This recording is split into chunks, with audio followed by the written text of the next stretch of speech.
Te vaak escaleert een kwestie dat mensen elkaar aanspreken op oerlesgedrag, vindt het CDA.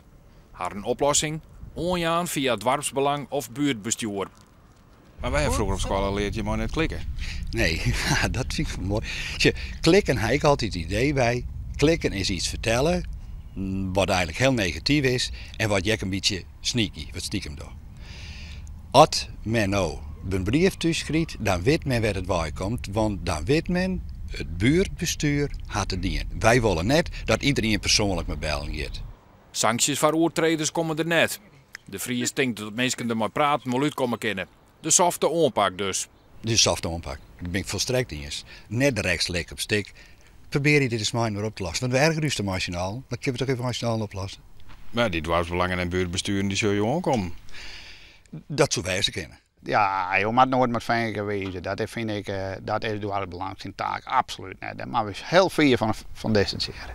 Wij hadden mensen altijd wel nodig als vrijwilliger in de biosiekie. Altijd mensen vrijwilliger. Het is belangrijk, een vrijwillige organisatie. Je moet net beginnen. De mensen klikken komt heel tijd bij. En dat absoluut veel weer helemaal niks voor. Daar maakt het mij niet rijdt uit. Als dat klikken is, dan weet ik het echt niet meer. Nee.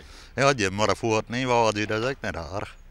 Dat is ook wel een goed ding vinden, want het is een ergernis. Hè? Je staat erin, of de baas staat erin en je neemt het maar in de huis.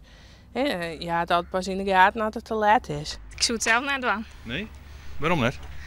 Nou, ja, zo ben ik gewoon net. En ik denk dat het altijd dezelfde mensen me niet bellen. Ja?